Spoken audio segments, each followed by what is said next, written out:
आज एक बार फिर हमारे साथ सुप्रीम कोर्ट के वरिष्ठ अधिवक्ता वकील जनाब अश्वनी कुमार उपाध्याय जी हैं और उनके आने की आज एक खास वजह यह है कि आज पूरे देश के अखबारों में आपने एक खबर सुनी होगी। वैसे तो ये खबरें आती रहती हैं, कभी चौथे पन्ने, कभी आठवें पन्ने, कभी दूसरे पन्ने, कभी शहर के अंदर, कभी गांव के अंदर। लेकिन जब दिल्ली के अखबारों में हेडलाइन बनने लगे और हेडलाइन में साफ साफ कहा जाना लगे कि 1000 से अधिक हिंदुओं का मतांतरण कराया गया, 2 मुसलमान गिरफ्तार, तो ये समझ लीजिए कि आग जो है कितनी भयावह है। वैसे तो इस पे अधिकतर चर्चाएं होती रही हैं, लेकिन जब राजनीतिक लोग चर्चाएं करते हैं तो झूठ और मक्कारी का मुलम्मा उस पर चढ़ाते हैं और सही बात कहने से डरते हैं, क्योंकि हर पॉलिटिकल पार्टी को कुछ न कुछ वो रास्ता बनाए रखना होता है, चाहे वो वोट दें चाहे न दें। इसलिए वो जुमलेबाजी करते हैं और इस देश में 90% समस्याओं को हमने राजनीतिक लोगों के हाथों में छोड़ दिया है और राजनीतिक लोगों के जो समस्याएं सॉल्व करने का तरीका होता है वो उनके नफे नुकसान पे तय होता है, वो राष्ट्र को ध्यान में रख के नहीं करते हैं। लेकिन फिर भी हमारी कोशिश ये है कि जो राष्ट्रीय मुद्दे हैं उस पर बहस जरूर की जाए, उनको उजागर किया जाए, उस नेक्सिस को उजागर किया जाए और ऐसे कामों के लिए संविधान क्या हमें जगह देता है, क्या रास्ता देता है, संविधान कहां आड़े आता है और संविधान के खिलाफ कोई काम हो रहा है या संसद में ऐसे कानूनों के खिलाफ कोई काम हो रहा है, तो क्या सरकार के अलावा इस देश के किसी आदमी की जिम्मेदारी नहीं है कि उन मुद्दों को उठाए।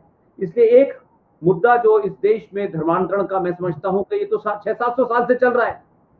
ये तो सबको मालूम है कि गुरु गोविंद सिंह के दोनों पुत्रों के साथ क्या किया, कि वो भी धर्मांतरण का मामला था, कोई नई बात नहीं थी। तब नरेंद्र मोदी प्रधानमंत्री नहीं थे, अमित शाह गृह मंत्री नहीं थे।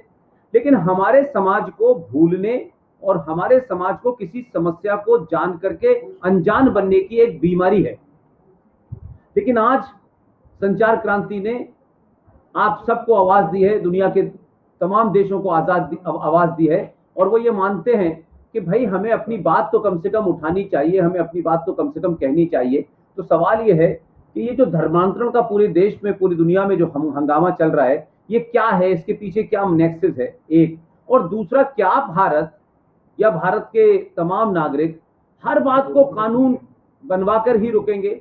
और कानून की अपनी एक लिमिटेशन होती है और कानून बनना चाहिए, कानून है भी, रेप का भी कानून है, मर्डर का भी कानून है, लेकिन कानून को जमीन पर नाफिज या इंप्लीमेंट करने वाली जितनी भी एजेंसियां हैं, वो तमाम सारी एजेंसियां क्या सच में सही मायनों के अंदर वो ईमानदारी से ऐसे किसी कानून को लागू भी करती हैं या नहीं करती हैं। तो आज हमने अश्वनी जी को इसलिए बुलाया है कि इस बार ये जो जिहादी दुनिया भर में है, वो फ्रांस में जाएं, वो इटली में जाएं, वो अमेरिका में जाएं, वो पूरी दुनिया को कन्वर्ट करना चाहते हैं, कहीं कुरान के हवाले से, कहीं आयत के हवाले से, कहीं तलवार के हवाले से, कहीं मोहम्मद के हवाले से, कहीं आयशा के हवाले से। लेकिन सबसे बड़ा सवाल यह है कि दुनिया के अगर मानवता के जितने भी मापदंड हैं, उस मापदंड में एक एक सबसे छोटी सी इकाई है जिसे हम हिंदी में कहते हैं मूक बधिर बच्चे, जो न बोल सकते हैं, जो न जिनके मानसिक विकास नहीं हुआ, स्पास्टिक बच्चे।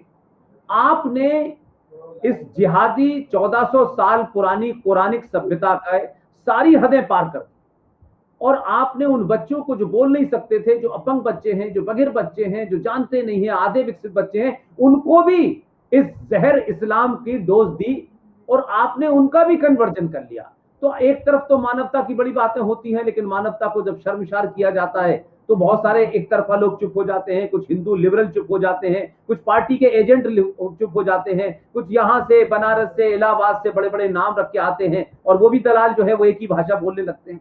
तो सवाल यह है कि मैं यशस्वी से जानना चाहता हूं कि आखिर इसकी ये बीमारी शुरू कहां से हुई। और दूसरी बात यह है, क्योंकि वो कानून के जानकार हैं, तो उनसे हम ये सोचें कि वो राजनीतिक बात भी कहें, लेकिन इस देश की राजनीति के बारे में हर आदमी की अपनी राय है, अश्वनी जी की भी अपनी एक राय है। अश्वनी जी के साथ तो मुझसे बहुत सारे लोग ये कहते हैं कि जिस पार्टी के सदस्य हैं उस पार्टी के भी बारे में साफ साफ कहते हैं। तो मैंने कहा इसी काम के लिए तो अश्वनी जी को हम बुलाते हैं ना, नहीं जहां पार्टी का चैप्टर लग जाता है लोगों को, फिर लोग पार्टी की जो बकवास होती है उसी को करते हैं। तो अश्वनी जी की हम इज्जत भी इसीलिए करते हैं कि जो राष्ट्र के सामने मुद्दे हैं उसमें कोई पार्टी, कोई विचारधारा, कोई संगठन नहीं सामने आता। लिहाजा ये जो अभी घटना घटी है, जिसको आप सब देख रहे हैं, दिल्ली में हुई है, ये जोगाबाई नाम का गांव है, ये बटला हाउस, आज बटला हाउस के नाम से पूरी दुनिया जानती है कि बटला हाउस क्या है, वहां कौन लोग रहते हैं।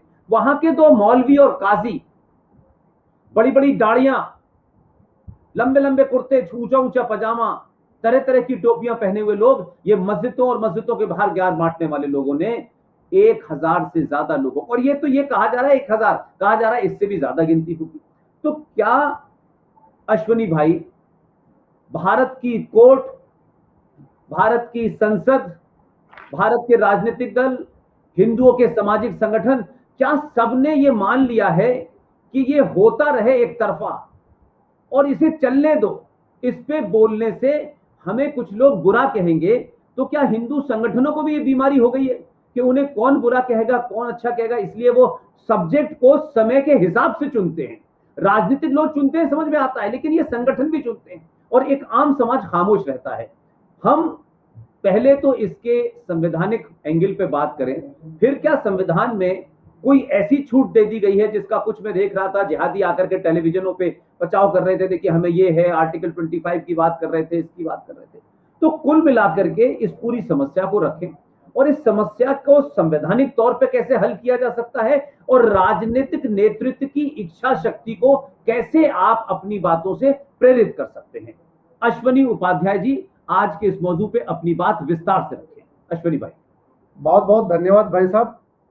और मैं आपका मुरीद इसलिए हूं कि जब स्थितियां विषम थी और जब स्थितियां सम हुई हैं, आप दोनों स्थितियों में उसी तरीके से, उसी पैशन के साथ आप सनातन समाज के लिए, सनातन धर्म को बचाने के लिए, सनातन संस्कृति को बचाने के लिए लगे हुए। और एक बात मैं आपके माध्यम से इस समय जितने इस आपके साथ जुड़े हुए हैं आपके दोस्त, उनको इतना बताना चाहूंगा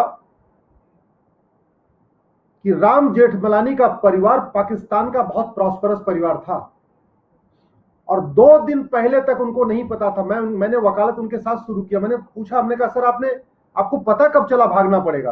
बोले बेटा 2 दिन पहले तक नहीं पता चला था भागना पड़ेगा। तो ये हमारे जो मर्सिडीज में चलने वाले, लुटियन एरिया में रहने वाले, 1 फ्लैट के बाद 2 फ्लैट, 3 फ्लैट, 10 फ्लैट बनाने वाले, बड़े बड़े फार्म हाउस बनाने वाले, समझ लें कि राम जेठमलानी के पास भी पाकिस्तान में फार्म हाउस था, बड़ा मकान था, बगीचा था, और 2 दिन पहले तक नहीं पता था, छोड़ के भागना पड़ा। मनमोहन सिंह भी पाकिस्तान के संपन्न परिवार के थे, कोई ऐसे ऐरू गैरू नत्था खैरू नहीं थे वो, और छोड़ के भागना पड़ा पाकिस्तान। आडवाणी जी का अच्छा खासा व्यवसाय था पाकिस्तान में और छोड़ के भागना पड़ा। तो ये जो बैठे हुए हैं, हमें तकलीफ तो उनसे है जो कहते हैं मैं सनातनी हूं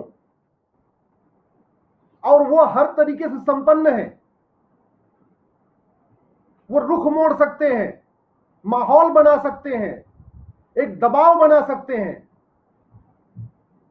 या तो उनके मन में है कि हमको 10 साल 20 साल के बाद यहां से लंदन चले जाना है, या कनाडा चले जाना है, या अमेरिका चले जाना है।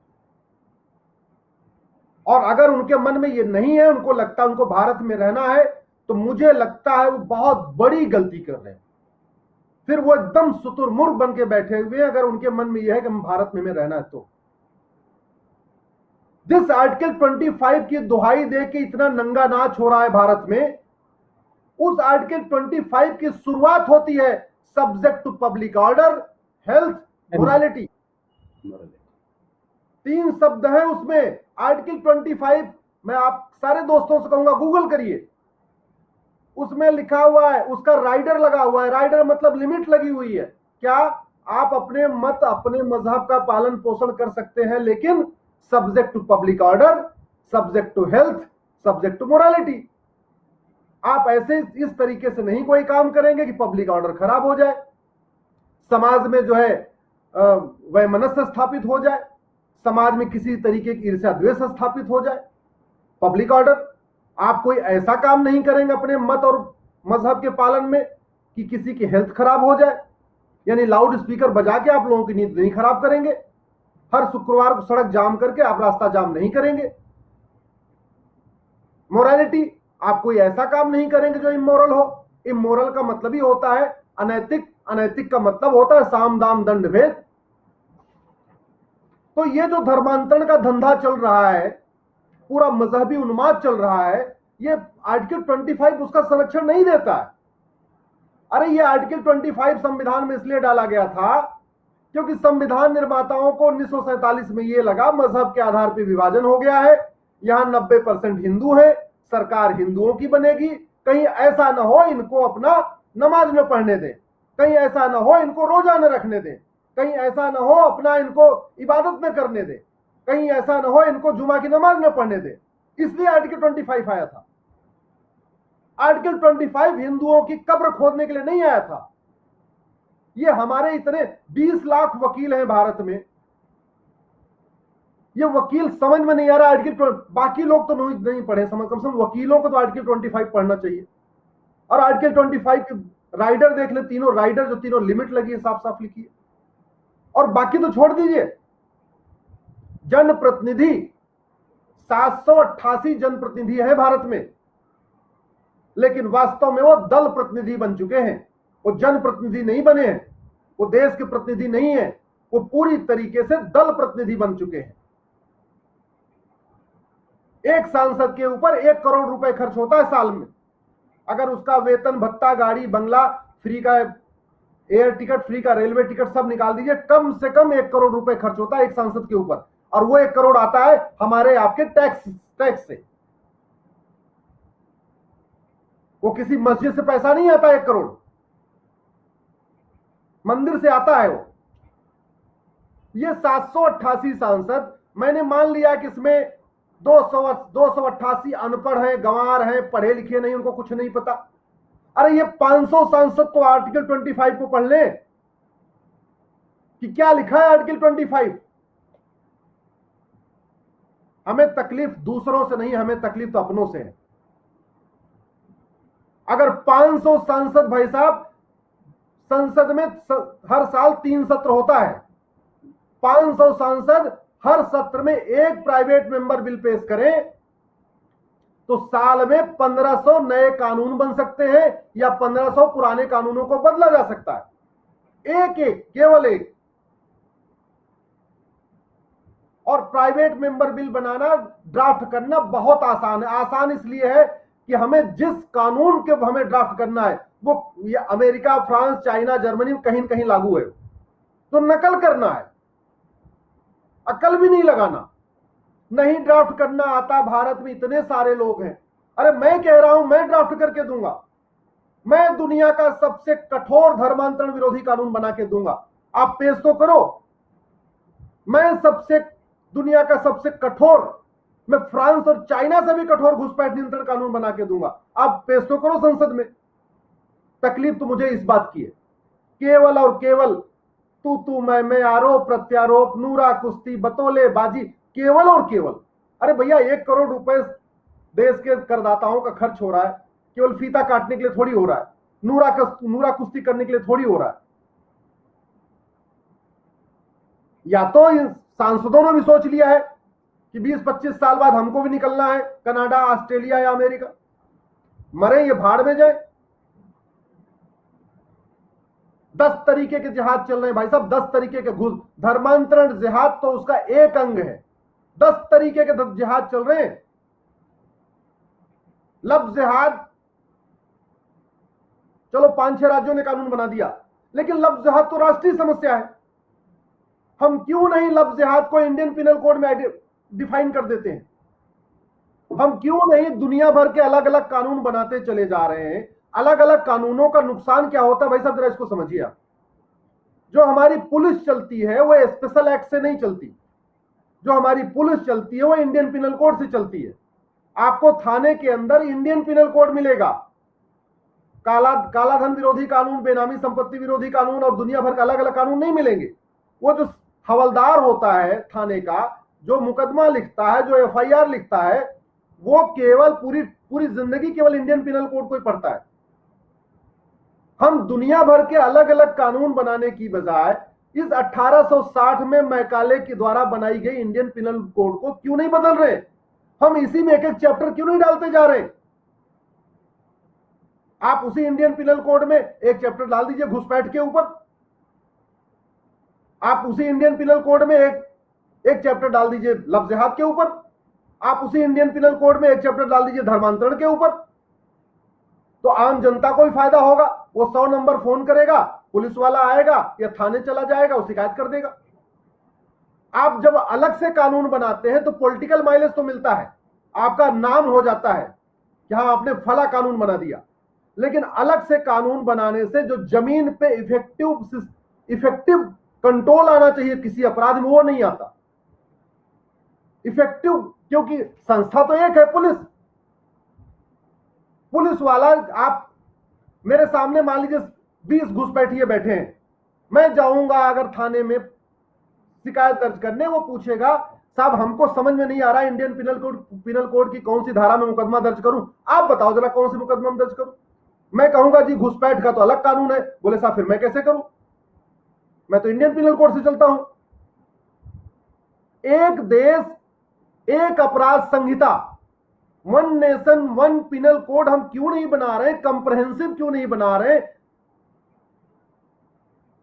इसलिए मैं कह रहा हूं धर्मांतरण के लिए भी अलग से कानून, एक नया कानून बनाने की जरूरत नहीं है, बल्कि इंडियन पिनल कोड में ही एक धर्मांतरण को डिफाइन करके उसी में ही एक अलग से चैप्टर डालने की जरूरत है। इंडियन पिनल कोड में बहुत सारे चैप्टर हैं, चोरी लूट झपटमारी का अलग चैप्टर है, मर्डर अटेम्प्ट टू मर्डर का अलग चैप्टर है, रेप और महिलाओं पर हिंसा का अलग चैप्टर है। क्यों नहीं हम उसमें 4 से 10 चैप्टर और जोड़ देते हैं? क्यों नहीं हम लफ्ज़ जिहाद, धर्मांतरण, ये सारा एक चैप्टर जोड़ देते हैं? क्यों नहीं हम घुसपैठियों पे एक चैप्टर जोड़ देते हैं इस देश में? और क्यों नहीं हम दुनिया से सीखते हैं? तकलीफ इसी बात की है।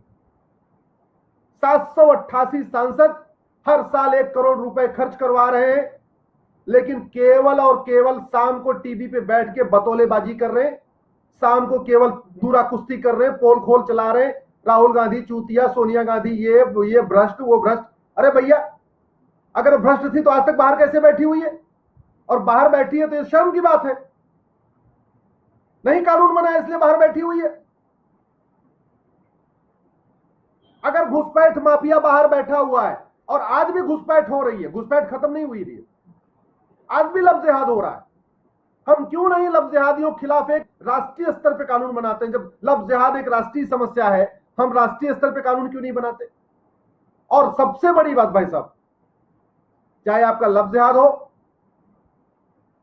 चाहे आपका मजार जिहाद हो, चाहे आपका मदरसा जिहाद हो, चाहे आपका कब्रिस्तान जिहाद हो, चाहे आपका धर्मांतरण जिहाद हो, सबकी फंडिंग कैश में होती है, सबकी फंडिंग हवाला से होती है, सबकी फंडिंग काले धन से होती है।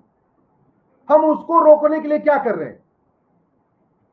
आप जरा सोचिए, अमेरिका, फ्रांस, चाइना, इन्होंने जहां हवाला की कमर तोड़ रखी है, जहां इन्होंने काले धन रखने वालों की कमर तोड़ रखी है, वहां पे भी जिहाद हो रहा है, जबकि उन्होंने समान शिक्षा भी लागू कर दिया है। और हम तो कुछ बना ही नहीं है। बड़ी सीधी सी बात है, अगर हमारी तबीयत खराब है और हम डॉक्टर के पास जाते हैं, वो अपनी तरफ से बेस्ट दवा देता है। अगर वो दवा काम नहीं करती, हम 1 हफ्ते बाद फिर जाते हैं, बोले साहब आराम नहीं मिला, वो एक अलग दवा देता है। वो दवा कंटिन्यू नहीं करता, दवा बदलता है। 1 हफ्ते बाद फिर जाते हैं, बोले साहब तबीयत पूरी आराम नहीं मिला, फिर दवा बदलता है। हमारे देश में क्या हो रहा है? हम वही दवा 1860 वाला इंडियन पिनल कोड हर जगह आजमा रहे। दुर्भाग्यवश इस देश में डॉक्टर तो बदले लेकिन दवा नहीं बदली भाई साहब। ये कहते हुए मुझे तकलीफ हो रही है। हर 5 साल पे हमारे जनता ने डॉक्टर तो बदला, लेकिन जो भी डॉक्टर आ रहा है वो दवा वही दे रहा है। इसलिए धर्मांतरण भी हो रहा है, घुसपैठ भी हो रही है, जिहाद भी हो रहा है, लफ्ज़ जिहाद भी हो रहा है, सब कुछ हो रहा है। कोरोना से बड़ी महामारी है यह धर्मांतरण, इस कोरोना से बड़ी महामारी है घुसपैठ। हमारे डॉक्टरों ने पिछले 2020 में जब कोरोना आया और 2021 1 साल में कम से कम 15 तरीके की नई दवाइयां ट्रायल कर करके देखी कि ये वाली असर करेगी, कि ये वाली असर करेगी, कि ये वाली असर करेगी। कभी रेमडेसिविर लाए, कभी फेविफ्लू लाए, कभी कुछ लाए, कभी कुछ लाए। हमने क्या किया? हमने छोड़ दिया मरने के लिए। हमने घुसपैठ के लिए कितनी बार कानून बदला, हमने धर्मांतरण के लिए कितनी बार कानून बदला, हमने जिहाद के लिए कितनी बार कानून बदला। जैसे डॉक्टर का काम है रोग को समाप्त करना, उसके लिए दवा बदलनी पड़े, उसके लिए ऑपरेशन करना पड़े, कुछ भी करना पड़े, वो करता है। इसरो वाले जब सैटेलाइट का रिसर्च करते हैं तो कुछ भी करे, 24 घंटे लगे रहे, उनको फ्रांस की सैटेलाइट को एग्जामिन करना पड़े, अमेरिका के बारे में एग्जामिन करना पड़े, कुछ पूरी दुनिया की सैटेलाइट वो पढ़ते हैं और फिर कोशिश करते हैं हमारी सैटेलाइट सबसे बढ़िया बने। हमारे डीआरडीओ वाले जब मिसाइल बनाते हैं तो पूरी दुनिया की मिसाइल देखते हैं, सारी मिसाइलों को पढ़ के समझ के सबकी मिसाइलों की अच्छाई लेके तब वो बनाते हैं। इसलिए हमने बना दिया अग्नि, बना दिया, इसलिए हमने ब्रह्मोस बना दिया। समझ में नहीं आ रहा है, हमारे डॉक्टर दुनिया की सबसे अच्छी दवा बना रहे हैं, हमारे वैज्ञानिक सबसे अच्छी मिसाइल बना रहे हैं, हमारे वैज्ञानिक सबसे अच्छी जो है सैटेलाइट बना रहे हैं, हमारे सांसद दुनिया का सबसे अच्छा कानून क्यों नहीं बनाते? अरे बाकी तो मत छोड़ो, हम कहते हैं भ्रष्टाचार विरोधी कानून मत बनाओ, लूटने दो, कम से कम सनातन संस्कृति को बचाने के लिए तो अच्छे कानून बना लो। और नहीं बनाना है, नहीं बनाना आता तो जो बना के देने के लिए तैयार है उससे ले लो। लोगों की कमी नहीं, यहां पे तैयार है लोग देने के लिए। लेकिन अश्वनी भाई एक बात है, जो बात आप कह रहे हैं वो बड़ी साफ है, उसमें कोई बहुत बड़ा अर्थमेटिक की जरूरत नहीं है। लेकिन मेरा मानना यह है, मैं ये मानता हूं कि इस वक्त की जो मौजूदा स्थिति है, अगर सरकार कानून नहीं बना रही, उसके राजनीतिक स्वार्थ हैं, उसका जो भी स्वार्थ मान लीजिए, मैं थोड़ी देर के लिए मान लेता, तो क्या आपने कहा 788 एमपी, और मैं मानता हूं कि इस देश की 10 करोड़ वोटर, क्या उसके बावजूद भी तो 90 करोड़ इस देश में लोग हैं जो डेली विक्टिम हैं। ये सब तो सत्ताओं से घिरे हुए हैं, बेड के बीच में हैं, उसमें जजेस भी हैं, उसमें ब्यूरोक्रेट भी हैं, उसमें तमाम लोग हैं, लेकिन कन्वर्जन किसी एमपी का नहीं हो रहा है, मर्डर किसी एमपी की बीवी का नहीं हो रहा है, बेटी का नहीं हो रहा है, घुसपैठिया आकर के वो उनको नहीं मार रहा है। लेकिन सवाल यह है कि बाकी 90 करोड़ लोग क्या करें जो संविधान के अंदर उनकी मर्यादा भी न टूटे, और वो इसको कैसे रोक पाए, क्या करना चाहिए? क्योंकि हम और आप इन बहुत सारी बातों की चर्चा पहले भी आपने की, बहुत सारी धाराओं की चर्चा की, बहुत सारे कानून की चर्चा की, और हम लोग चिल्लाते एक लंबा समय हो गया है। तो कभी कभी लगता है कि शायद सत्ताओं पर बैठे हुए लोगों का भी स्वार्थ जो है इसी स्टेटस को बनाए रखने में है। लेकिन मैं ये कह रहा हूं कि जो ये जघन्य अपराध हुआ है, अगर मैं आपसे कहूं कि अगर धर्मांतरण कानून नहीं भी है तो अपराध की ये कौन सी श्रेणी में आएगा कि आप मूक बधिर बच्चों को आप उनका मजहब कन्वर्ट कर रहे हैं, उनको धर्म से आप रिलीजन में ले जा रहे हैं, किसी को आप भैला फुसला के दे रहे हैं। तो जब आपने इलेक्शन के जमाने ये हुआ कि साहब ये रात में शराब बांटी जाती है, या लोग साड़ी बांटते हैं, या और कपड़े बांटते हैं, तो उसके ऊपर कोई कानून बना के इस पर रोक लगनी चाहिए, जो करेगा उसका कुछ कैंसिल हो जाएगा, ऐसा कुछ है? तो भाई मेरे, ये जो लोभ दे करके या मजबूरी के उनको उठा करके या बहला फुसला करके आप ऐसा करते हैं, तो उसके लिए आईपीसी में क्या कानून है? उसे थोड़ी देर के लिए हम धर्म छोड़ ही दे, मान लें इस तरीके के जुर्म है कि आप किसी भोले आदमी को लालच दे करके, उसे रिश्वत दे करके, उसे गुमराह करके वो करें जो उसको पता नहीं है, तो इसकी तो कोई ना कोई तो धारा भी लगेगी। जी भाई साहब, मैं आपको बताता हूं, इसको आप सीधे सीधे बीमारी से समझिए। अगर व्यक्ति को बीमारी है तो डॉक्टर 4 टैबलेट देता है। अगर हम ये सोचे तो पहले हम 1 टैबलेट खा ले 1 हफ्ते, फिर वो खत्म हो जाए, फिर दूसरी टैबलेट खाएं, फिर वो खत्म हो जाए, फिर तीसरी टैबलेट खाएं, तो बीमारी ठीक नहीं होगी। बीमारी तब ठीक होगी जब हम 4 टैबलेट एक साथ खाएंगे। बड़ी सीधी सी बात है। तो जैसे शारीरिक बीमारी के लिए डॉक्टर जो प्रिस्क्रिप्शन देता है और उसके हिसाब से आपको सारी मेडिसिन नियम पे खानी पड़ती है, वैसे ही सामाजिक बीमारी कह लीजिए या देशद्रोह कह लीजिए, जो कुछ कह रहा चल रहा है, इसके लिए एक तरफा नहीं चलेगा। केवल कानून से भी बात नहीं बनेगी, केवल सामाजिक जागरूकता से भी बात नहीं बनेगी, केवल हमारे आपके जगाने, बेसिकली ये आपको मल्टीप्लाई आपको करना पड़ेगा। जैसे उदाहरण के लिए आजकल कोरोना में क्या कहा गया कोरोना में अंग्रेजी दवा दी जा रही है, फिर ये बोला काम करो भैया प्राणायाम भी करो, तो मतलब आयुर्वेद भी उसमें आ गया, आपका योग भी आ गया। तो ये हुआ योग से इम्यून को बूस्ट करो और दवा से कोरोना को दबाओ, एक पूरा एक कंप्लीट एक जो है पैकेज हो गया।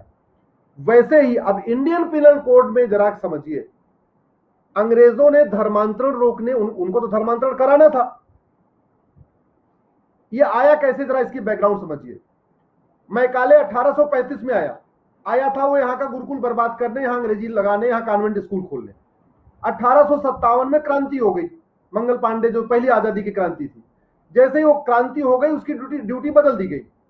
अब उसको लगा दिया गया कि तुम क्रांति दबाओ, ये जो यहाँ पे चल रहा है पूरे अंदर अंदर आग सुलग रही, इसको दबाने के लिए इंतजाम करो। फिर उसकी ड्यूटी लगाई तुम एक इंडियन पिनल कोड बनाओ और अलग अलग तरीके का अपराध यहाँ घोषित करो। तो उस समय चूंकि धर्मांतरण तो अंग्रेज करा रहे थे, इसलिए उसने इंडियन पिनल कोड में धर्मांतरण को लेकर कुछ डाला ही नहीं।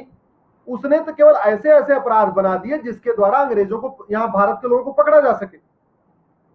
1861 में उसने पुलिस एक्ट बना दिया। उस समय जो पुलिस भी बनाई गई थी वो भारतीयों की हिफाजत के लिए नहीं बनाई गई थी, अपनी सत्ता मजबूत करने के लिए बनाई गई थी। अंग्रेजों को अपनी लूट मजबूत करना था, हमने उसको भी नहीं बदला। 1872 का एविडेंस एक्ट नहीं बदला। तो हुआ क्या, आज के जमाने में जो पुलिस में केवल इतना अंतर आया है कि 1861 के पुलिस एक्ट के कारण जो अब पुलिस हमारी पहले सत्ता अंग्रेजों की गुलाम थी, अब वो सत्ता की गुलाम बन के रह गई है। जब तक मंत्री जी का फोन नहीं आएगा वो मुकदमा दर्ज नहीं करेगा, जब तक सांसद या विधायक का फोन नहीं आएगा मुकदमा दर्ज नहीं, वो इंतजार करता रहता है, सोचता अगर मैं सही वास्तव में सही अपराध में दर्ज कर लूंगा मेरा रात को ट्रांसफर हो जाएगा, रातों रात ट्रांसफर हो जाएगा। पूरे बंगाल में खेल हुआ किस लिए, इसलिए तो हुआ। यूपी में भी योगी जी के आने के पहले तक यही खेल हो रहा था। अब योगी जी ने क्या किया, कुछ नए रास्ते निकाल लिए, जैसे उन्होंने एनएसए लगाना शुरू कर दिया, और भी उन्होंने कुछ और भी। लेकिन उसमें दिक्कत केवल आती है भाई साहब ये कि हम लोग ये तो सुनते हैं एनएसए लगा दिया गया, हम ये भी सुनते हैं कि सीज करने की शुरुआत हो चुकी, लेकिन जब भारत का कानून ये कहता है, संविधान ये कहता है कि अपराध उसको कहेंगे जो किसी कानून में लिखा होगा, तो अगर हम जब दाएं बाएं धारा लगाते हैं उसके कारण वो 2 साल 3 साल के बाद वहां छूट जाता है। दिक्कत ये आ रही है, जब स्पेसिफिक अपराध डिफाइन नहीं होगा हमारे इंडियन पिनल कोड में, और पुलिस मान लीजिए शासन के दबाव में, प्रशासन के दबाव में या जन दबाव में धरना प्रदर्शन करने के कारण मुकदमा दर्ज कर लेगी, तो मुकदमा तो दर्ज हो जाएगा लेकिन बाद में कुछ नहीं होगा। एक बार डिस्ट्रिक्ट कोर्ट से सजा हो जाएगी तो हाई कोर्ट से छूट जाएगा, क्योंकि कानून जो हमने घटिया बनाया हुआ है उसी कानून की इंटरप्रिटेशन जज भी कर रहे हैं। तो मेन प्रॉब्लम आ रही है कानून की। हमारे इंडियन पिनल कोड में कि आप जो है धार्मिक भावना नहीं भड़काएंगे, आप किसी तरीके से जो है एक ऐसा कोई काम नहीं करेंगे जिससे 2 समुदायों में मनमुटाव फैले। तो अब क्या करते हैं, हमारे पास कोई कानून नहीं है, तो जब कोई ऐसी घटनाएं आती हैं तो 153 या 295 ए डाल देते हैं। एक जनरल हो गया 153 या 295 ए। 295 का मतलब आप धार्मिक भावना भड़का रहे थे। लेकिन अब दिक्कत ये होती है कि जब उसको प्रूव करना पड़, पुलिस के पसीने इसलिए छूट रहे हैं, अदालत में जाके पुलिस के पसीने इसलिए छूट जा रहे हैं कि वो इतना वेग है, इतना वो अनडिफाइंड है, इतना ज्यादा उसमें मतलब इतना उसमें बचने का रास्ता बना हुआ है कि जब वो अंतिम ट्रायल शुरू होता है तो 4-6 साल के बाद मुकदमे बाद छूट जाता है। बड़ी सीधी सी बात थी। अगर ये कानून, मैं जिसलिए कह रहा हूं भाई साहब, अगर ये 1860 का इंडियन पिनल कोड इतना अच्छा होता, 1861 का पुलिस एक्ट इतना अच्छा होता, 1872 का एविडेंस इतना अच्छा होता, अरे किसी एक अंग्रेज को तो सजा मिलती। भाई अंग्रेजों के टाइम में भारतीय तो विक्टिम थे, भारतीय तो आजादी मांग रहे थे। सारा अत्याचार, सारा अपराध सब तो उन्होंने किया था, अंग्रेजों ने किया था। मुझे कोई एक बता दीजिए किसी एक अंग्रेज को फांसी हो गई हो। भगत सिंह ने तो एक गोला फेंका, 2 गोला फेंका, अंग्रेजों ने तो हजारों गोले यहां फेंके। भगत सिंह को फांसी हुई, किसी अंग्रेज को नहीं हुई। तो ये जो सिस्टम है, इसलिए मैं कह रहा हूं पुलिस रिफॉर्म, जुडिशियल रिफॉर्म बहुत जरूरी है। ये हमारे देश के लोग समझ लें। कलकत्ता की पुलिस, बंगाल की पुलिस मूक दर्शक इसलिए बनी है, ऐसा नहीं कि सारे पुलिस वाले जिहादी हैं, पुलिस वाले अच्छे हैं, वो भी मानते हैं कि हाँ गलत हो रहा है, लेकिन करें क्या, उनके हाथ बांध दिए 1861 वाले पुलिस एक्ट ने कि जब तक सत्ता जो कहेगी वही काम करेंगे। तो सिमिलर सिचुएशन में आज हम जिसकी बात कर रहे हैं, धर्मांतरण की बात कर रहे हैं, इसको आप धर्मांतरण को एक तो जन जागरण, और जन जागरण क्या कहूं, कहने को हमारे पास हिंदुओं के कम से कम मुझे लगता है 1 लाख संस्थाएं तो होंगी, इससे कम तो नहीं होंगी।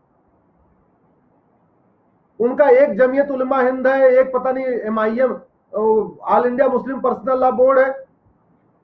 साल भर में कम से कम 10 PIL करते हैं जमीयत उलमा हिंद वाले और पर्सनल लॉ बोर्ड वाले। आप मुझे बताइए जरा कितने हिंदू संगठन सुप्रीम कोर्ट आते हैं। घुसपैठियों को निकालने की मेरी 1 PIL चल रही है, सामने से 16 PIL चल रही है, आज तक दूसरा कोई नहीं आया। जनसंख्या नियंत्रण में मेरी 1 PIL चल रही है।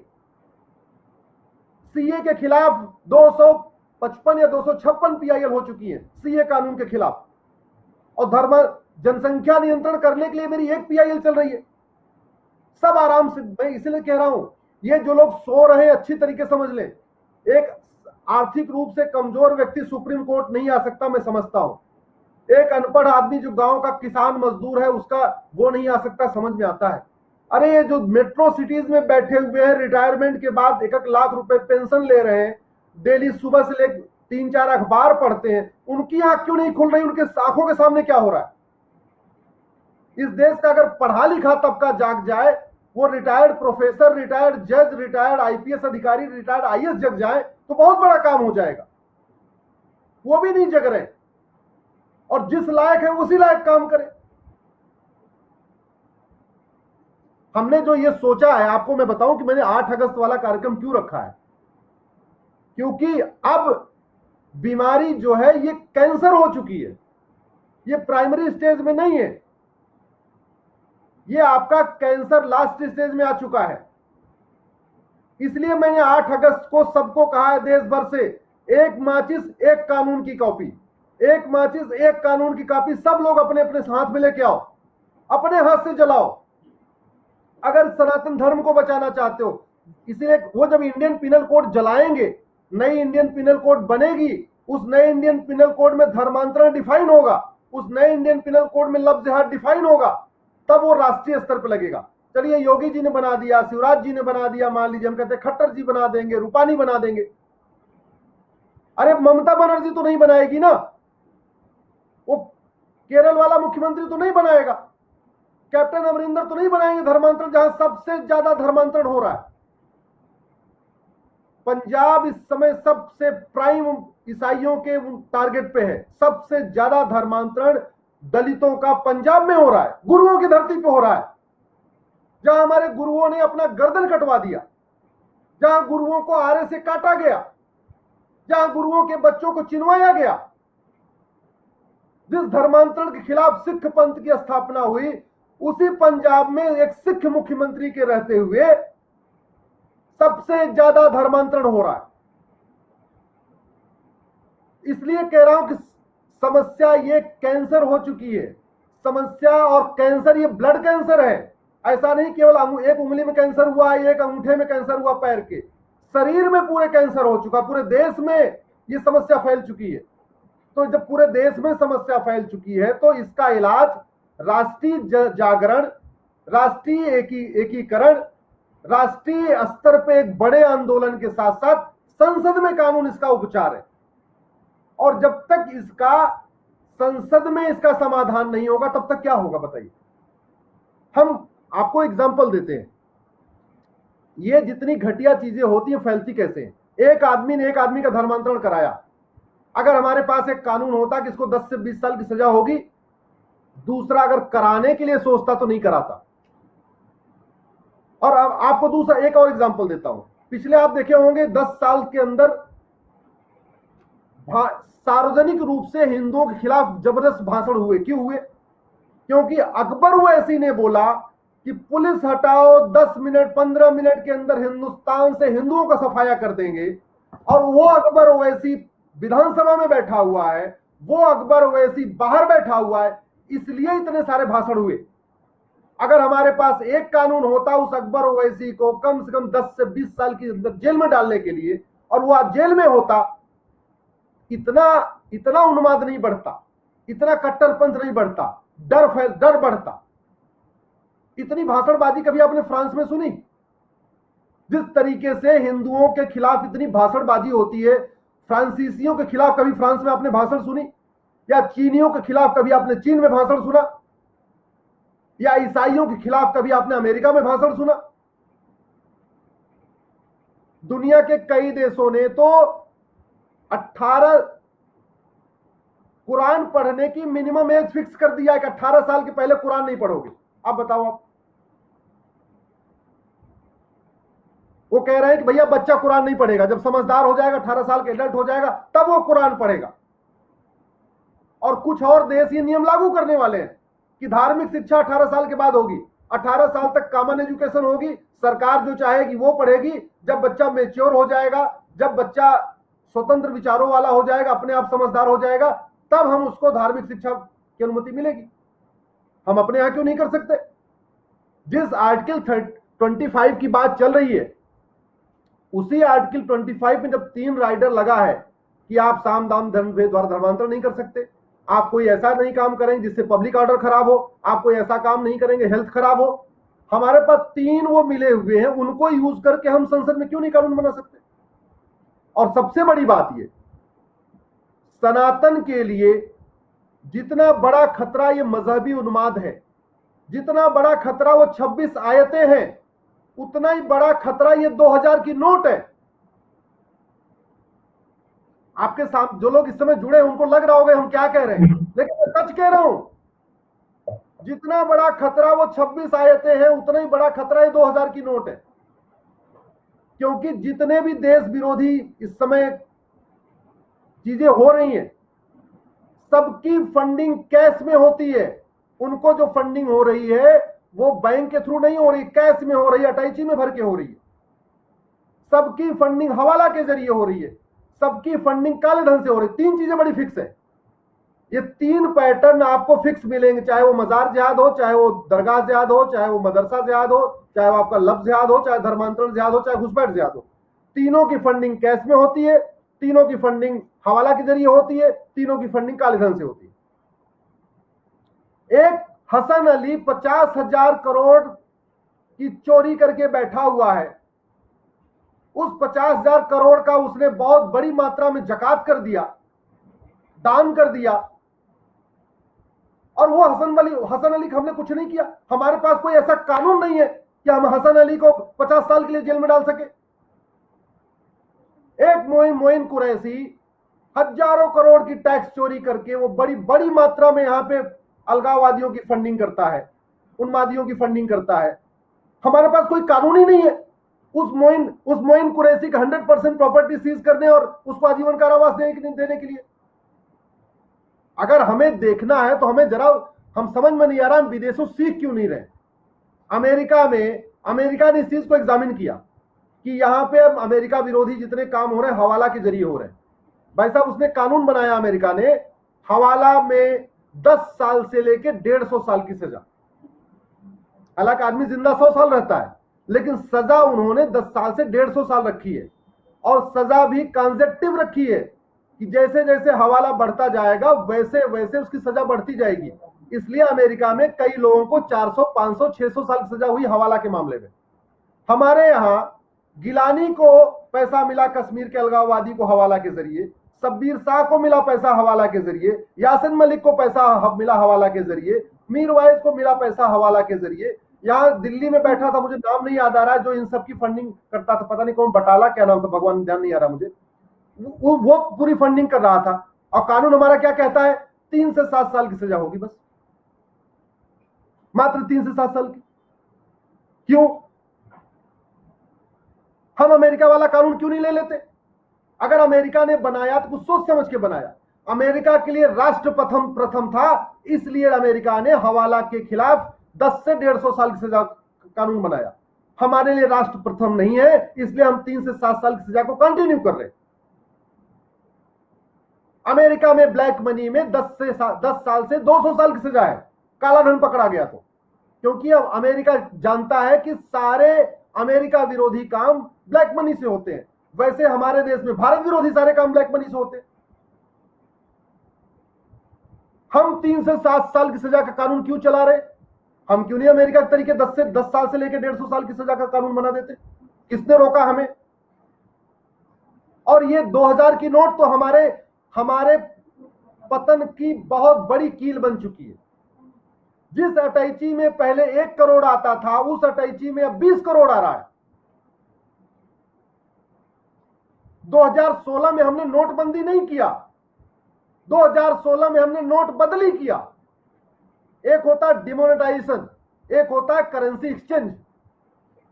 हमने नाम दिया 2016 में नोटबंदी, डिमोनेटाइजेशन, लेकिन वास्तव में वो करेंसी एक्सचेंज था, वो नोट बदली था।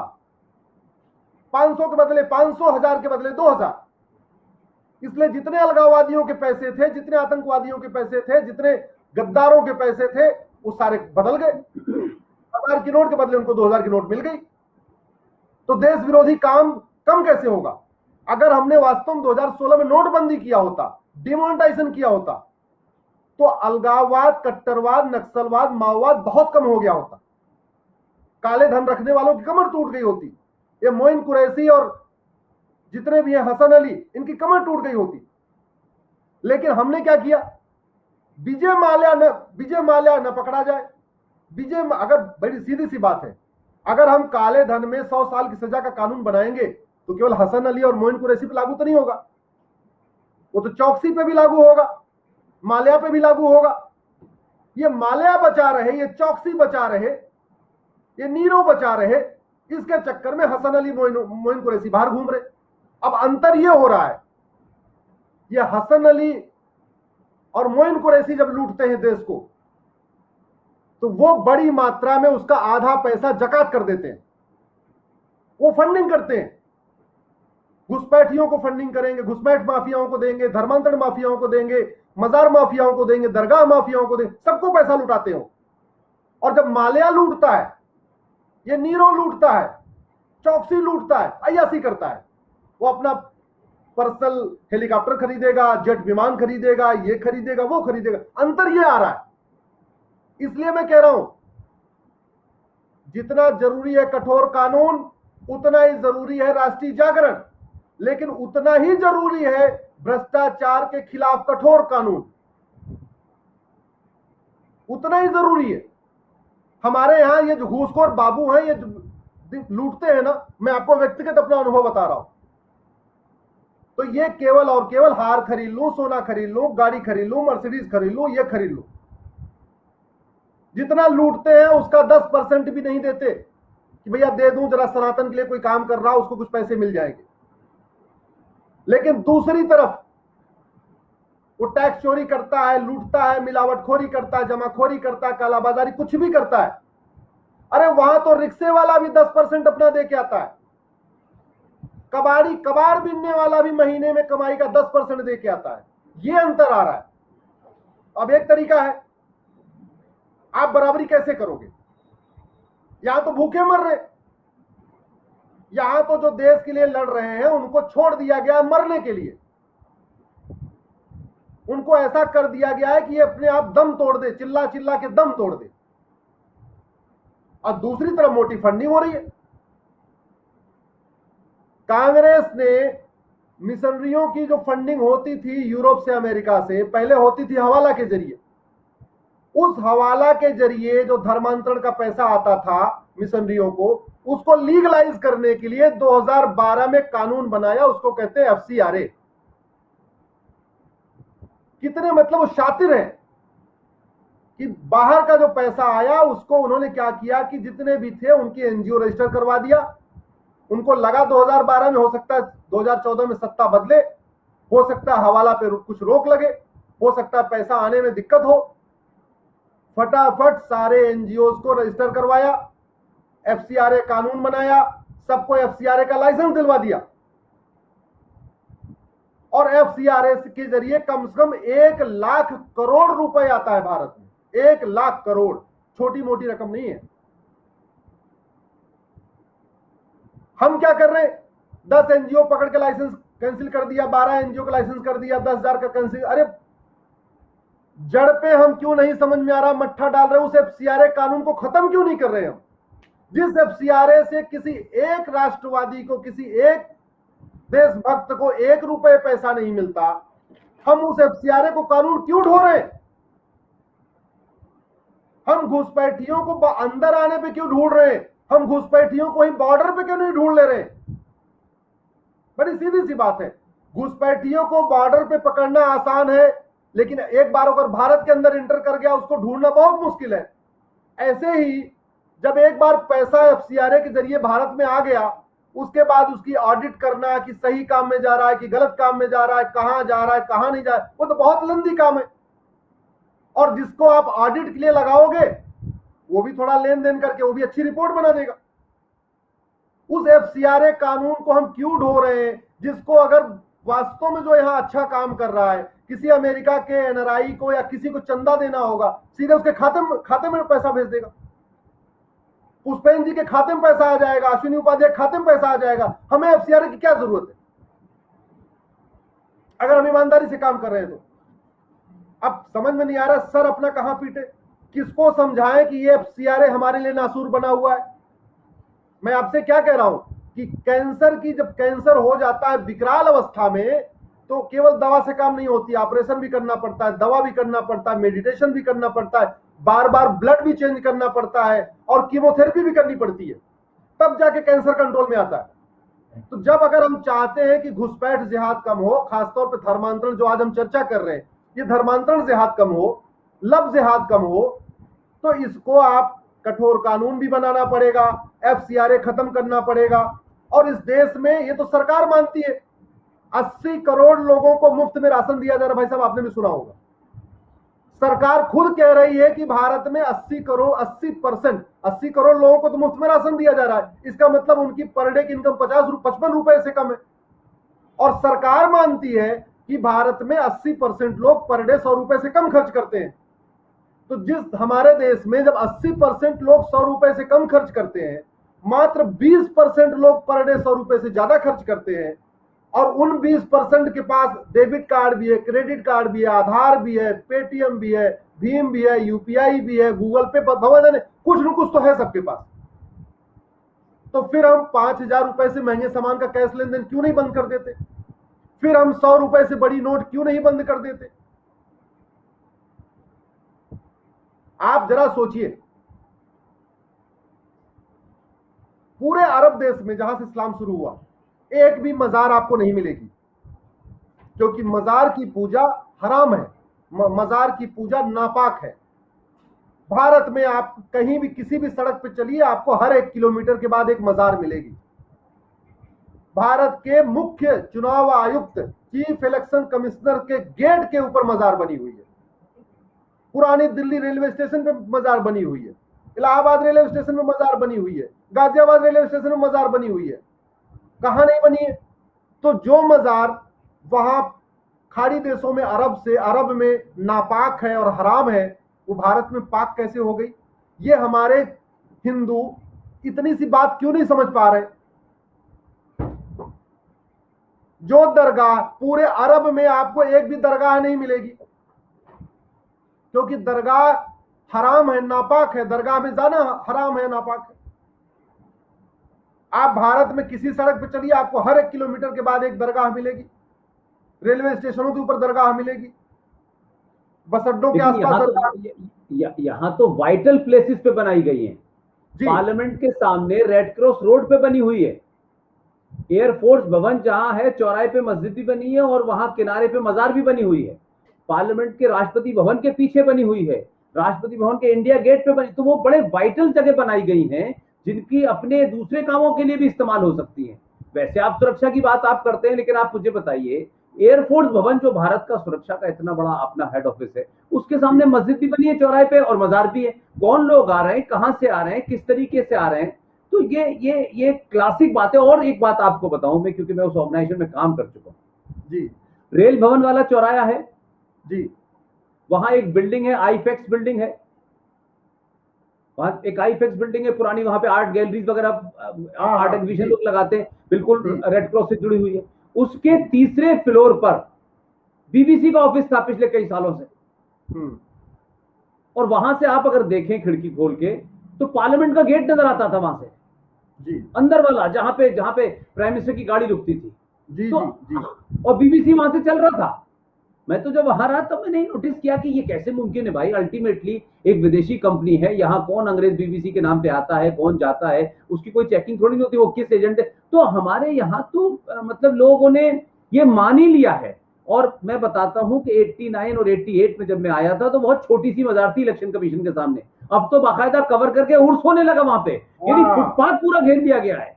और एनडीएमसी इसको कुछ नहीं बोलती है, वैसे कोई बेचारा गरीब आदमी सुबह से शाम पेन बेचे तो उसको पकड़ लेती है।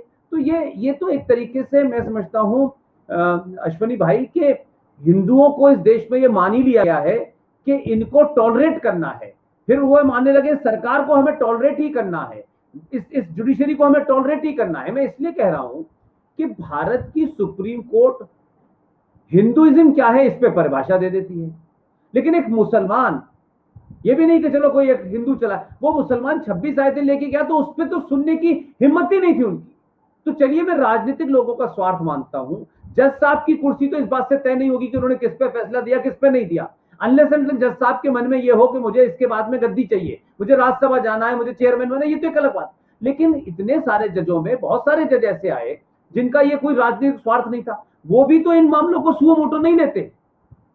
भाई केरल में ये जो वर्ड लव जिहाद है, ये किसी बीजेपी आरएसएस की फैक्ट्री में नहीं बना है, ये तो केरला हाई कोर्ट के जज ने दिया। और मजे की बात यह है कि वहां क्रिश्चियंस गए थे, उनकी लड़कियों को मुसलमानों ने फंसाना शुरू किया, तो ये उस सिलसिले में हुआ। लेकिन क्या भारत की सुप्रीम कोर्ट में बार बार इसलिए इस तरफ आना चाहता हूं कि अश्वनी भाई, कानून बनना और कानून के लिए पूरी जागरूक होना और तमाम सब बात, ये एक लंबा मुझे लगता है सिलसिला, लेकिन तब तक तो आपने भेड़ियों के हाथों मासूम बच्चों को, मासूम बच्चियों को सौंप दिया है कि आप जाइए भेड़ियों का सामना, ये बच के आ गए तो आपकी किस्मत, बाकी हम नहीं कर सकते, हम कानून का ढंडोरा पीटेंगे। एक बात। दूसरी बात, क्योंकि आपका उस पार्टी से डायरेक्टली इनडायरेक्टली संबंध था, संबंध है, मैं ये पूछना चाहता हूं, ये आम आदमी पूछते हैं, लोग इतने सारे सवाल पूछते हैं कि पुष्पेंद्र जी आप जब ये बात सब कहते हैं तो आज हिंदुस्तान में एक राष्ट्रवादी सरकार है, एक राष्ट्रवाद की भट्टी में से निकल के आई है, उनके पास तमाम सारी चीजें, उनके लोग ही टेलीविजन पे आकर के बोलते हैं, लेकिन ये कैसे हो सकता है कि पार्टी का प्रवक्ता योगी जी का मीडिया एडवाइजर टेलीविजन पे आकर के जो भाषा बोलता है वो सरकार को रिप्रेजेंट करता है, लेकिन सरकार वो भाषा नहीं बोलती। तो मैं ये नहीं समझ पा रहा कि इस सरकार में, एक दिन आपने कहा था कि अगर बीजेपी के कई लोग अगर भ्रष्टाचार में आएंगे तो आएंगे, और ये तो दुनिया की बात है कि ऐसा नहीं होगा कि वहां पे सभी जो है गंगा नहा के आए। लेकिन मेरा सवाल ये है कि इस सरकार को हम अगर कितनी तरीके से भी देखें तो कौन सी मजबूरियां हैं, कौन से ऐसे कारण हैं कि ना इस पे ना करप्शन वाले मामले पे कुछ हो पा रहा है, ना धर्मांतरण पे कुछ हो पा रहा है, ना कन्वर्जन पे कुछ हो पा रहा है, ना आप घुसपैठ पे कुछ कर पा रहे। क्या आपको लगता है कि सुप्रीम कोर्ट फैसला देगी कि आप जो है रोहिंग्या को निकालिए, तब ये टॉर्च लेके ढूंढेंगे, तब तक वो रोहिंग्याओं को यहाँ का मुसलमान अपने घर के अंदर बिठा चुका होगा। तो अगर वो शादी, तब तक वो जी जी, तब तक रोटी बेटी का रिश्ता कर चुका होगा, या तो बेटी ले चुका होगा या बेटी दे चुका होगा, और फिर आप ढूंढने जाओगे, कहेगा ये तो मेरा दामाद है या ये तो मेरा साला है, आप कैसे करने आ गए हो। आपने जो उस दिन बात कहा कि भाई मेरे कि आप उसको जब ढूंढने निकलेंगे तो अब तक तो इतनी देर हो चुकी होगी कि वो सेटल कर गया होगा इस देश के अंदर, जहां 30-25 करोड़ लोग आतंकवादियों को अपना हीरो मानते हो, जहां इस्लाम के हिसाब से हिंदू का कत्ल जस्टिफाई माना जाता हो, जहां गैर मजहब की औरत को ला करके उसको उसको मुसलमान बनाना एक बड़े बड़े उसकी चीज मानी जाती हो, आप उस देश में कानून आएगा, सुप्रीम कोर्ट कहेगी हम चलेंगे, तब तक सरकार से, तो इस सरकार की कोई मजबूरी मैं भी नहीं समझ पाता। मैं इस बात को नहीं समझ पाता कि क्या क्या कारण है कि यह सरकार भी, जिसपे दोनों हाउसेज में 20 राज्यों में इनकी सरकार है, अब जब ये सवाल होता है तो लोग कहते हैं कि देखिए साहब राष्ट्रवाद के, अरे भाई राष्ट्रवाद का मतलब ये नहीं है कि कुछ बातें जो हम कर सकते हैं उस भी, भाई हम अपनी सरकार से तो पूछेंगे, भाई ये तो पता चले कि आपकी मजबूरी क्या है। वो लोग अच्छे नहीं थे, उन्होंने ये किया, लेकिन भाई आपकी क्या मजबूरी है ये बताइए। मैं भाई साहब इस समय जो लोग देख रहे हैं उनसे 2-3 सवाल पूछता हूं, शायद उनको उत्तर मिल जाएगा। वो सवाल पूछ रहे हैं, मैं उसका जवाब उनको सवाल में देता हूं। आप ये बताइए, ये तो जग जाहिर है कि अहमदाबाद का नाम कर्णावती था, वहां कितनी सरकारें आई गई, आप लोग खुद कैलकुलेट कर लीजिए। अहमदाबाद कर्णावती हुआ क्या? दूसरा आपसे सवाल पूछता हूं, क्योंकि आप सारे लोग राष्ट्रवादी हैं, पुष्पेंद्र जी के साथ जितने लोग इस समय जुड़े रहते हैं सब राष्ट्रवादी होते हैं। आपको लगता है कि ट्रिपल तलाक कानून सुप्रीम कोर्ट ने खत्म नहीं किया होता और सुप्रीम कोर्ट ने सरकार को डायरेक्ट नहीं किया होता, निर्देश नहीं दिया होता 6 महीने के अंदर कानून बनाओ, तो अब तक बन गया होता क्या? तीसरा, अगर सुप्रीम कोर्ट ने राम मंदिर का फैसला नहीं दिया होता, आज तक सुप्रीम कोर्ट में केस लटक रहा होता, तो क्या आपको लगता है आज राम मंदिर बन रहा होता? ये आप खुद तय करिए, ये आप खुद तय करिए, मैं उस पर ज्यादा नहीं जाऊंगा। मैं केवल इतना कह रहा हूं, पाकिस्तान प्रतिदिन 10 मीटर या 100 मीटर गजवा हिंद की तरफ आगे बढ़ रहा है। बांग्लादेश प्रतिदिन कम से कम 10 कदम 15 कदम ग्रेटर बांग्लादेश की तरफ बढ़ रहा है। और आप लोग समझ लीजिए, लक्ष्य लद्दाख में केवल 1% बचे हैं, केवल 1%। लक्षद्वीप में केवल 2% बचे हैं, 2%। कश्मीर में केवल 4% बचे हैं, मिजोरम में केवल 2% बचे हैं। नागालैंड आप लोग सुने होंगे कि जब कुंभ लगता है प्रयाग में और हरिद्वार में, तो पहला स्नान नागा करते हैं, पहला स्नान नागा करते हैं रात को 3 बजे गंगा जी में संगम में। उस नागालैंड में जहां से नागाओं, हमारे सनातन संस्कृति का जड़ है नागा, उस नागालैंड में हिंदू केवल 8% बचे हैं। न वहां नागा भाषा बची है, न नागा संस्कृति बची है, न नागा रीति रिवाज बचा है। उसको नागा हिल्स कहते हैं। आपने सुना होगा महाभारत में भीम की जो शादी हुई थी हिडंबा, वो हिडंबा वहीं की रहने वाली थी, नागा हिल्स की। जो घटोत्कच था वहीं पला बढ़ा था, और जो घटोत्कच का लड़का जिसके नाम पे भाई साहब खाटू श्याम मंदिर बना है, जिसका भगवान कृष्ण ने बाद में ऐसी स्थिति आई कि उसको ले जाकर वहां खाटू श्याम में रखना पड़ा, वो पूरी उसकी शिक्षा दीक्षा गुवाहाटी में हुई, पैदा हुआ था नागालैंड में, नागा हिल्स में। दुर्योधन का ननिहाल गंधार अब कंधार बन चुका है, और उस कंधार में न यादव जी बचे हैं, न कुलश्रेष्ठ जी बचे हैं, न उपाध्याय जी बचे हैं, न शुक्ला जी बचे हैं, न तिवारी जी बचे हैं, न पासवान बचे हैं, न पटेल साहब बचे हैं, कोई नहीं बचा। राजा भरत का ननिहाल कैके, जहां से रानी कैकेयी आई थी, न वहां पासवान बचे हैं, न पंडित जी बचे हैं, न मुंशी जी बचे हैं, न यादव जी बचे, न पटेल बचे। वो तक्षशिला जहां आचार्य चाणक्य प्रोफेसर हुआ करते थे, इकोनॉमिक्स पॉलिटिकल साइंस पढ़ाया करते थे, वो तक्षशिला रावलपिंडी बन गया है और कोई नहीं बचा। न यदुवंशी बचे, न चंद्रवंशी बचे, न सूर्यवंशी बचे, कोई वंशी वहां पे नहीं है। आजादी के बाद जो 21% बचे थे भारत पाकिस्तान में, वैसे तो जो संपन्न थे वो भाग आए थे। पाकिस्तान के विभाजन के समय आपने सुन लीजिए, विभाजन के बाद जितने वहां संपन्न थे, प्रॉस्परस थे, जो कुछ साधन कर सकते थे, तांगा कर सकते थे, कार में बैठ सकते थे, पैसे थे, वो सब करके भाग आए। बचे वहां केवल दलित और गरीब, जो उस समय स्थितियों में नहीं भाग पा रहे थे। नहीं था उनके पास पैसा कि वो कार कर ले और भाग जाए वहां से, ट्रक, एक किराए की ट्रक लेके भागे, वो बच गए वहां बेचारे। उनको बड़ा लगाव था अपनी जमीन से, इसलिए रुक गए वहां पे। वो 21% जो हमारे दलित थे, हमारे पिछड़े थे, कोल भी थे, उसमें भील भी थे, 1.5% बचे हैं, 1.5%। और तुम्हें अपने किसी को ब्राह्मण होने में गर्व, किसी को क्षत्रिय होने में गर्व, किसी को सूर्यवंशी होने में गर्व, किसी को चंद्रवंशी होने में गर्व। कोई कह रहा मैं तो यदुवंशी हूं। समझ में नहीं आ रहा इनको जगाएं कैसे भाई साहब, जगाएं कैसे इनको? इनको अपना आगे 20 साल 25 साल के बाद भविष्य क्यों नहीं दिख रहा है? और आप कहां भागोगे? आप जरा सोचिए, पाकिस्तान में भी हिंदुओं का धर्मांतरण हो रहा है, भारत में भी हिंदुओं का धर्मांतरण हो रहा है, बांग्लादेश में भी हिंदुओं का धर्मांतरण हो रहा है, बंगाल में भी हिंदुओं का धर्मांतरण हो रहा है। पाकिस्तान में भी इलेक्शन के बाद हिंदू मारे जाते हैं, भारत में भी इलेक्शन के बाद हिंदू मारे जाते हैं, बांग्लादेश में भी इलेक्शन के दौरान हिंदू पलायन करते हैं, बंगाल में भी इलेक्शन के बाद हिंदू पलायन कर रहे हैं। मेरे पास वहां से ऐसे ऐसे बंगाल से वीडियोस आ रहे हैं, पीआईएल करने के लिए आ रहे हैं, पीआईएल कर दीजिए। मैं क्या पीआईएल करूं समझ में नहीं आ रहा है।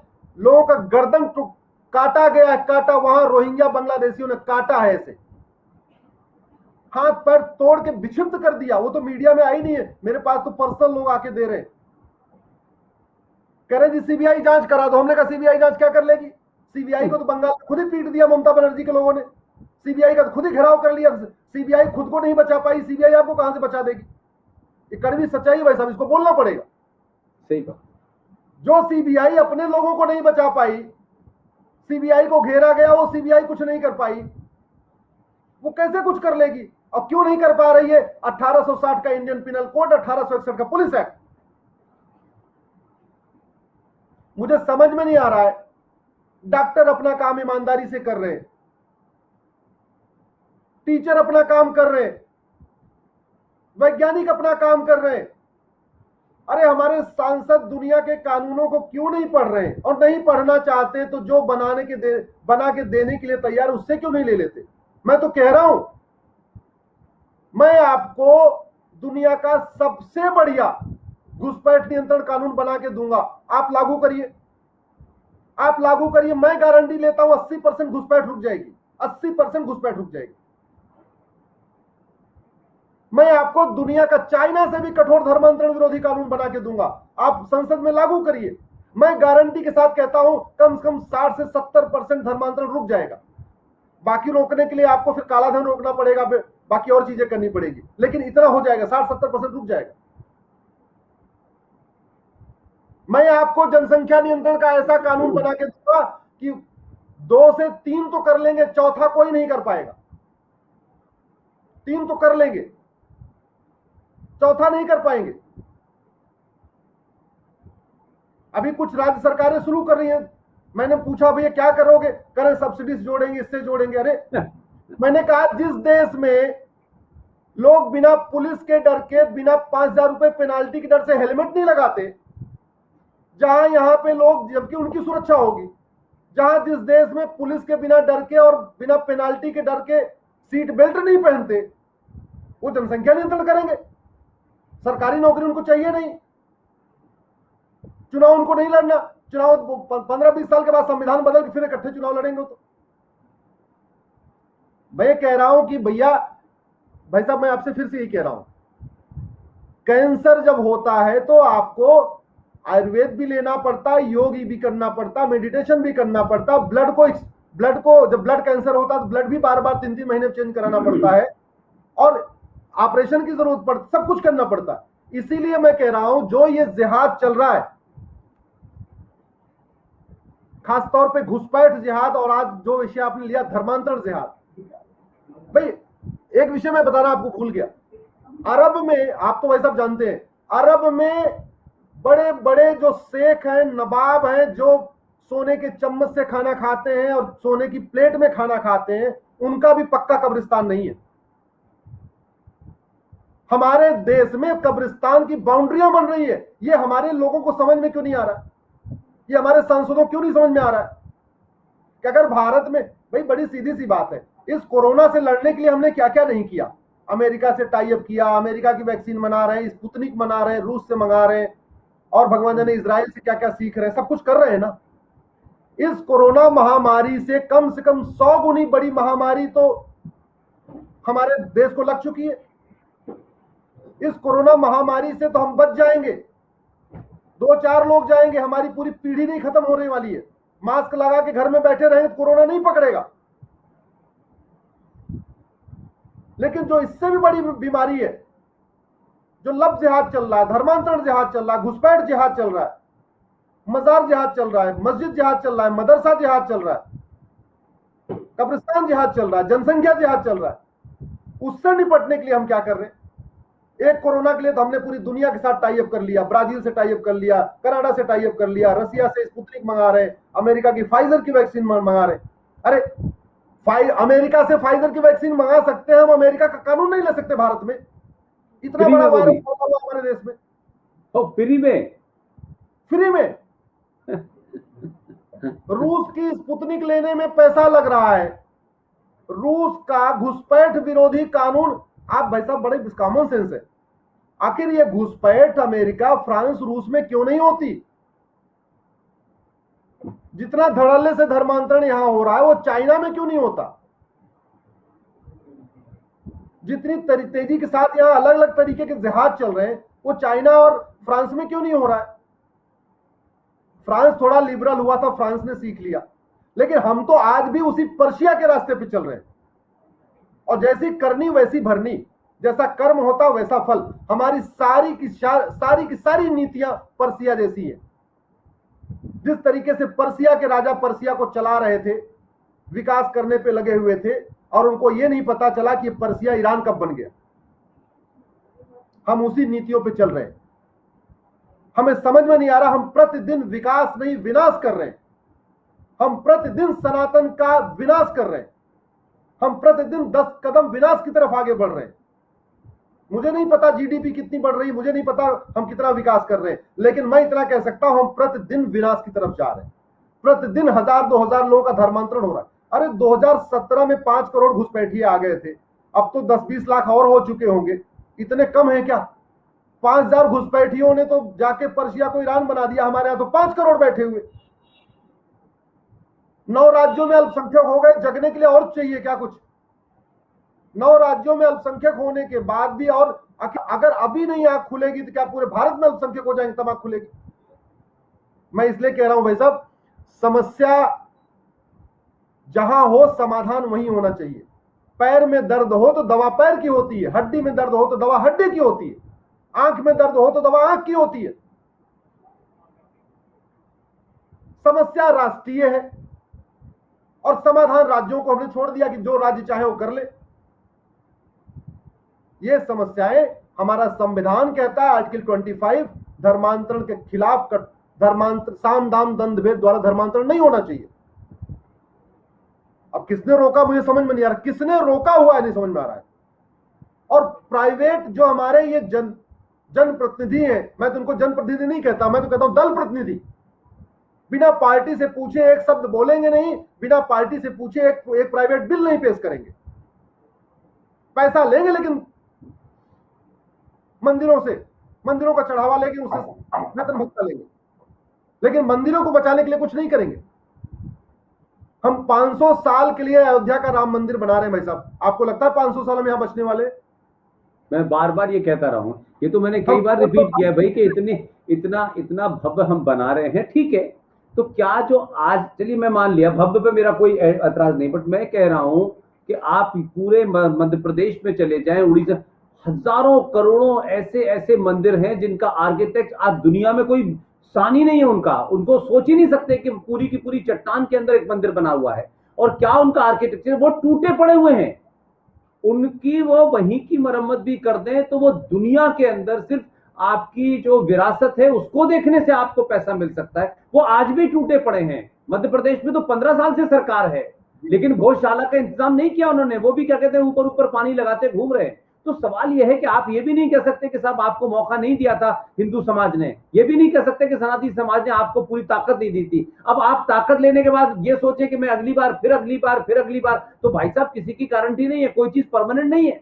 तो सवाल यह है कि भव्य राम मंदिर तो बनेगा 500 साल, लेकिन भाई साहब मैं तो कह रहा हूं 15 से 20 साल से ज्यादा का टाइम ही नहीं है आपके पास। जो स्थितियां बनी और पूरा देश और पूरा समाज सरकार और पुलिस पे इंतजार करता रहता है, पुलिस कब आएगी, सरकार कब करेगी, सरकार कब करेगी, पुलिस आएगी और सब कुछ हो जाता है। बंगाल भी हो जाता है, केरला भी हो जाता है, कश्मीर भी हो जाता है, केरला भी हो जाता है, लेकिन हम सिर्फ गिनते रहते हैं। और हमारे भाई लोग जो हैं फेसबुक पे, अश्वनी जी से ये कहिए, पुष्पन जी इस पे कानून बनवाइए जी, मेरे पास, अरे भाई लेटे लेटे बिस्तर पे कानून अगर बन रहे होते और कानून बनाने के लिए हम ही होते तो फिर बात ही क्या थी। तो अभी भी लोग जो हैं वो बिस्तर से उठ करके फेसबुक से बाहर निकल के कोई बात, और वो ये कहेंगे कि हमें आपसे एक अलग बात करनी है देश को बचाने की। अरे भाई, इतना बड़ा विचार नहीं है आपके पास कि मेरे पास कि हम देश को बचाएंगे। आप अपनी जगह जो काम कर सकते हैं करिए, जो आपके पास साधन है। कोई नहीं करना चाहता। उनसे कहिए, इनसे कहिए, खुदी से कहिए, इनसे कहिए, ये कहते रहते हैं बस।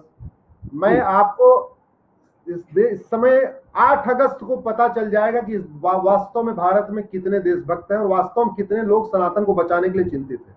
नहीं, सही में वो फेसबुक पे बचाने वाले हैं या मैदान में आने वाले, वो भी पता चल ऐसा जाएगा। हमने और आपने तय किया हुआ है। हम सब 8 अगस्त को जंतर मंतर पे चलेंगे, आप भी चलेंगे, हम भी चलेंगे, हम लोग चल रहे हैं।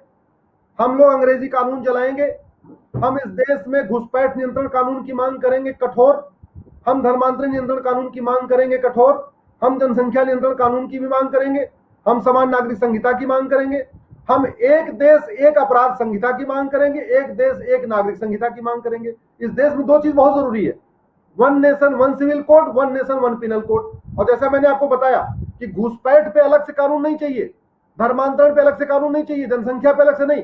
आप जनसंख्या को इंडियन सिविल कोड में डाल दीजिए, घुसपैठ को इंडियन पिनल कोड में डाल दीजिए, धर्मांतरण को इंडियन पिनल कोड में डाल दीजिए। तो ये आप केवल 2 कानून बनाइए, एक इंडियन पिनल कोड, एक इंडियन सिविल कोड, और उसी में चैप्टर वाइज चीजों को डालते जाइए। इसी विषय को लिए हम लोग चल रहे हैं। और 8 अगस्त को इस समय जितने लोग जुड़े हैं, मैं आपसे विनम्रता से कह रहा हूं, हम लोग जा रहे हैं, पुष्पेंद्र जी जा रहे हैं, पवन सिन्हा जी जा रहे हैं, जनरल बख्शी साहब जा रहे हैं, कपिल मिश्रा जी जा रहे हैं, हम सब लोग 8 अगस्त को जा रहे हैं। लेकिन एक चीज याद रखिएगा, सरकार को और देश को तब समझ में आएगा जब वहां पे ऐसे लगेगा पूरा सैलाब आया हुआ है। इसलिए मैं आप सबसे आग्रह कर रहा हूं, 8 अगस्त को अपनी राष्ट्रभक्ति आप दिखाइए। 8 अगस्त को आप अपना दिखाइए कि आपके दिल में जो आग है वो दिखनी चाहिए। अपने घर से एक एक अंग्रेजी कानून की कॉपी, एक एक माचिस लेके आइए। अगर अभी टाइम है, अमेजॉन पे इंडियन पिनल कोड मिल रहा है 150 रुपए का, पुलिस एक्ट मिल रहा है 70 रुपए का, एविडेंस एक्ट मिल रहा है शायद 100 रुपए का। आप लोग अमेजॉन से भी बुक कर लीजिए, फ्लिपकार्ट पे मिल रहा है, अमेजॉन पे। अगर आपके आसपास किताब की दुकानें नहीं है, 200 रुपए में आपको 3-3 कॉपी मिल जाएगी कानूनों की। उनको अभी से मंगा के रख लीजिए और आइए। और नहीं तो हम लोग जो कर रहे हैं। लेकिन एक चीज याद रखिए, बिना आप लोग, भाई साहब आप तो जानते हैं, इस देश में लोकतंत्र नहीं भीड़ तंत्र है। जो वहां बिचौलिए बैठे हुए हैं बॉर्डर पे, उनसे 12-14 दौर की बातचीत हो चुकी। आज तक बताइए पुष्पेंद्र जी, आपसे कितने दौर की बात हुई? आपको बुला के पूछा गया, पुष्पेंद्र जी आप रोज लगे रहते हो, 10 साल से जगा रहे हो, आप बताओ जरा आपके क्या सुझाव हैं? अरे वो टिकैत जो दलाल है उसको बुला बुला के बात हो रही है। क्यों? क्योंकि उसके साथ 1000-2000 लोग बैठे हुए। कोई पुष्पेंद्र जी को बुला के नहीं पूछ रहा पुष्पेंद्र जी क्या करना चाहिए। कोई अश्विनी उपाध्याय को बुला के नहीं पूछ रहा अश्विनी उपाध्याय जी क्या करना चाहिए। कोई जनरल बख्शी को बुला के नहीं पूछ रहा है। कोई कपिल मिश्रा या पवन सिन्हा को बुला के नहीं पूछ रहा है। आप आओगे, बातचीत होगी। मैंने कहा हमें 12 दौर की बातचीत नहीं करना। अरे हमारे पास तो दुनिया का हमने कानून बना के रखा हुआ है। हम तो कानून की कॉपी दे देंगे, साहब ये देख लो, ये दुनिया का सबसे बढ़िया घुसपैठ नियंत्रण कानून है, ये दुनिया का सबसे धर्मांतरण नियंत्रण कानून है, ये दुनिया का सबसे बढ़िया जनसंख्या नियंत्रण कानून है, ये दुनिया का सबसे बढ़िया कट्टरवाद विरोधी कानून है, ये दुनिया की सबसे बढ़िया यूनिफॉर्म सिविल कोड है। आप लागू करिए, हम बता देंगे। लेकिन मौका तब बातचीत तभी होगी, बातचीत का मौका तभी होगा, हमें तभी सरकार से बुलाएगी जब आप लोग आओगे। नहीं तो भैया हम भी गूगल करके यूट्यूब पे अपनी बात रख रहे हैं, आप भी अपने घर में बैठिए, आराम से फेसबुक पे कमेंट करते रहिए, व्हाट्सएप पे वीडियो फॉरवर्ड करते रहिए। आप भी यही करिए, हम जो कर रहे हैं हम कर रहे हैं, क्या कर रहे हैं। हमारे पास जो क्षमता है हम तो कर ही रहे, पुष्पेंद्र जी के पास जो क्षमता पुष्पेंद्र जी कर ही रहे। लेकिन अगर आप लोग सड़क पे नहीं आए तो मुझे लगता है फिर पुष्पेंद्र जी का जो इतना प्रयास है, जो लगे हुए हैं बिना डर, बिना भय, बिना किसी उसके, उनका प्रयास मुझे लगता है सार्थक नहीं होगा अगर आप लोग नहीं आए तो। अश्विनी जी ने जो बात कही है उसमें सिर्फ एक ही बात जोड़ दूं मैं, कि हम तमाम सारे लोग ये मानते हैं कि भारत में, जैसे आपने बताया कि पहले हम 47 में 90% थे, अब हम 78% रह गए। अगर टोटल पॉपुलेशन के 78% लोग हैं और 78% के 5% भी 78% के 5% भी लोग, जो दुनिया भर में ऐसा लगता है बदलाव हो रहा है, सब कुछ हो रहा है, जो लोग इस देश में 78 नहीं 20-22% हैं, वो 90 दिन तक इस देश में हाईवे को रोक के बैठ जाते हैं। सरकार झुकती है, सुप्रीम कोर्ट झुकती है, पुलिस एक्शन नहीं करती, चंद लोग दंगा कर देते हैं। अगर जो बात अश्वनी जी ने कहा, थोड़ी देर के लिए मैं उसको एक पॉजिटिव नोट पे लेता हूं। अगर इस देश में लोकतंत्र नहीं है, भीड़ तंत्र है, तो भाई अगर भीड़ तंत्र है तो क्या भीड़ की सनातनियों के पास कमी है? तो एक बार भीड़ की ताकत दिखा करके ही यह तय हो जाए कि अगर भीड़ तंत्र से चलना है तो भीड़ तंत्र इतनी होगी कि दिल्ली में सड़क नजर नहीं आनी चाहिए। और ये इम्तिहान है, इसमें अश्वनी जी का, मेरा और पवन जी का, तमाम सारे लोग हैं, उनका निजी कुछ भी नहीं, कुछ भी निजी नहीं है। हम फिर आएंगे, फिर बोलेंगे, फिर करेंगे, क्योंकि हम ये सोच के नहीं बैठेंगे कि जंतर मंतर पे 10 लोग आए थे। हाँ, जब आएंगे लौट के तो हम नहीं बात करेंगे, सत्ता के गलियारों में आपकी गिनती के ऊपर चिंता होने लगेगी, सत्ताएं सोने से उठने लगेंगी, इस देश की पुलिस को लगने लगेगा, और जो शाहीन बाग पे बैठे हैं उनको समझ में आ जाएगा कि दोबारा शाहीन बाग पे मत बैठना।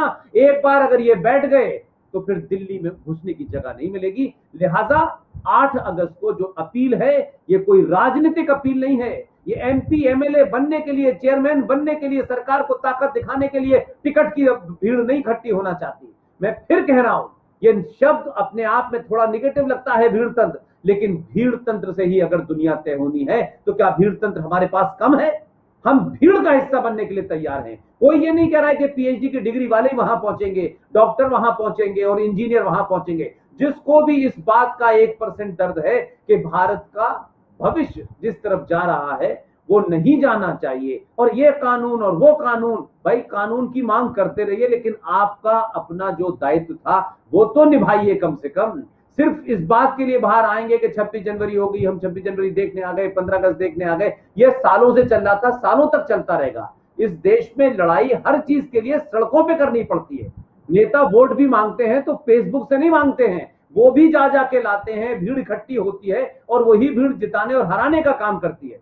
इसलिए अगर ये भीड़, सत्ताएं भीड़ से डरती हैं, सत्ताएं भीड़ से आने से नींद उनकी खुलती है, तो अपने भी लोग अगर सो गए हैं, अगर इस सरकार को आप ये कहते हैं भाई ये राष्ट्रवादी सरकार है, ये अपनी तो अपनी सरकार को जगाने ही तो जा रहे हैं, हटाने तो नहीं जा रहे। मैं तो अपनी बातों में कई बार बोला है, आप डराइए, धमकाइए, गिराइए मत। आपने अश्वनी भाई सारी बातें रखी, अपनी बात भी रखी और 8 अगस्त के लिए एक अपील भी की, और लगातार आपका अपील कर रहे हैं। आपने फेसबुक पे किया है और आपके जितने 4-5 पेज हैं उस पे भी किया है। मैं भी जहां जहां बोल रहा हूं और लोगों को कि भाई 8 अगस्त जो है वो हम सब का इंटरेस्ट है, उस पर अश्वनी जी ने इनिशिएटिव लिया है, डेट उन्होंने तय की है। हम सबको बिना अगर मगर क्या है, कौन है, किसने किया है, कितना इशू है, हमको ये मानना है कि वहां 5 करोड़ लोगों की संख्या नजर आए।